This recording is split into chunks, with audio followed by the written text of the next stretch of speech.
Hi guys! Welcome back to our Bible Stories and Lesson Learned. Ayan, so guys, if you can still remember last time we talked about Genesis 22, God commands Abraham to offer Isaac. Where sinubukan nating intindihin kung bakit ganun kadali lang para kay Abraham na i-offer yung answer prayer niya. Yung anak niya, yung pinakamamahal niyang anak kay God. Na isang salita lang ni God, hindi siya nag-debate, hindi siya nakiusap o hindi siya gumawa ng something para ipaglaban na wag kunin sa kanya yung anak niya. So guys, sa mga hindi pa po nakakapanood, nasa description lang po yung link along with other Bible stories na pinag-usapan natin from the creation up to this very moment. So guys, now we will talk about Genesis 23. Sarah dies and Abraham buys a burial ground.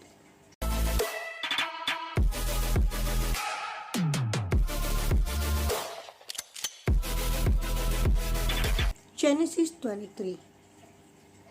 Sarah dies and Abraham buys a burial ground. Sarah lived to be 127 years old. She died in Hebron in the land of Canaan, and Abraham mourned her death. He left the place where his wife's body was lying, went to Hittites, and said, I am a foreigner living here among you. Sell me some land so that I can bury my wife. Then they answered, Listen to us, sir. We look upon you as a mighty leader. Bury your wife in the best grave that we have. Any of us would be glad to give you a grave so that you can bury her. So guys, namatay si Sarah at the age of 127.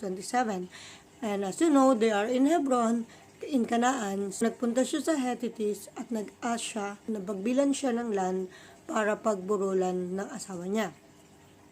But since everyone knows who's Abraham, he is a leader, and according to them, Abraham was there a mighty leader, and then they can give whatever the land that Abraham wants.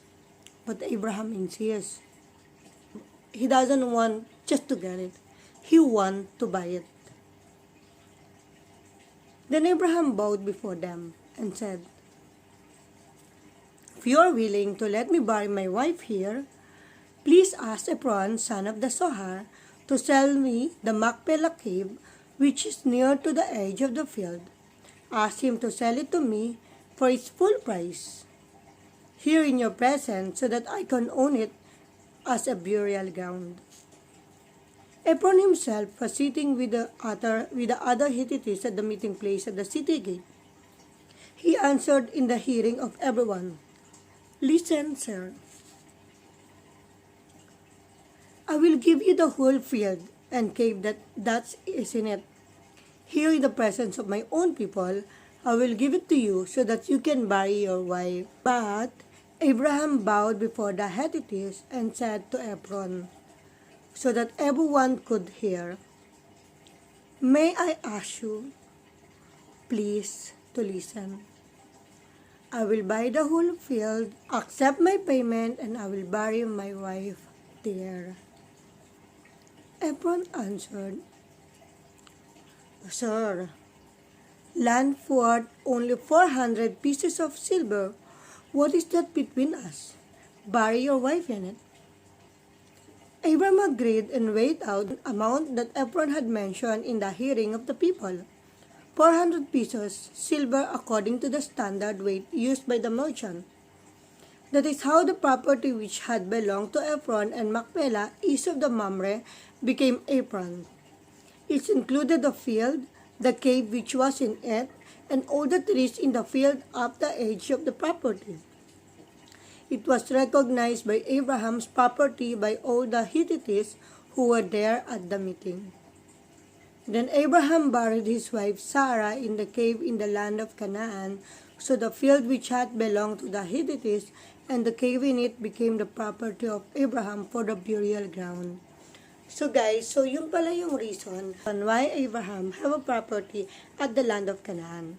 So yung cave na pinaglivingan ni Sarah, at the same time yung field along with that. So imagine guys, for me, it is not the pride.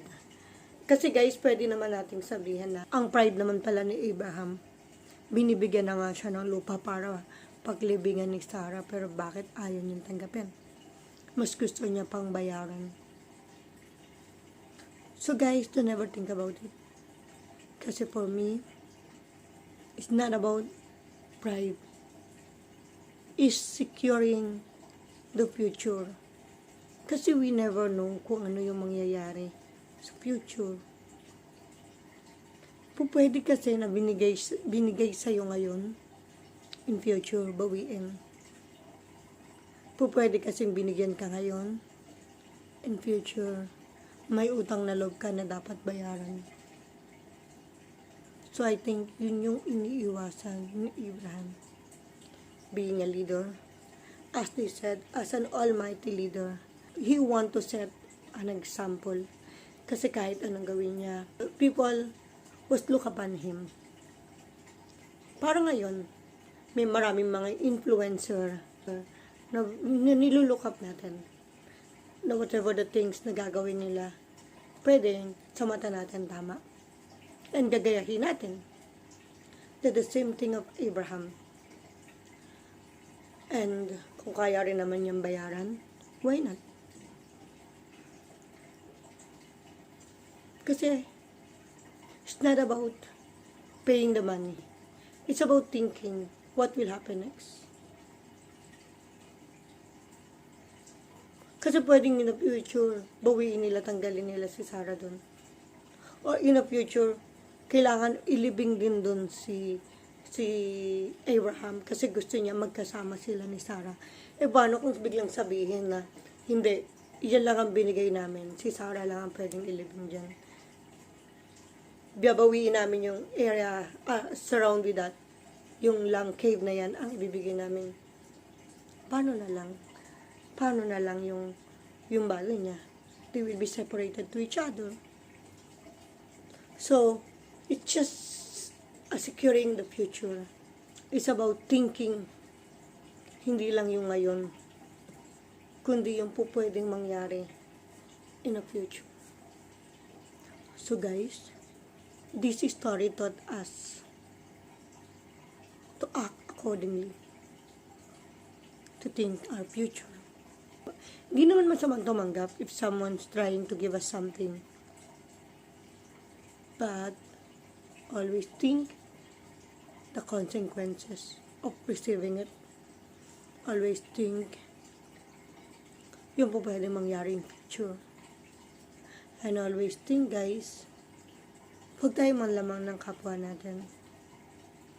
Kung kaya rin lang natin mamuhay ng tama. If we can live in the right way, in God's will, in God's path, let's try to do our level best. Like Abraham did. He had all the power. Hindi niya ginamit yung power para magkaroon siya ng mga bagay na wala siya. He's living in God's way. So let's live according to God's will.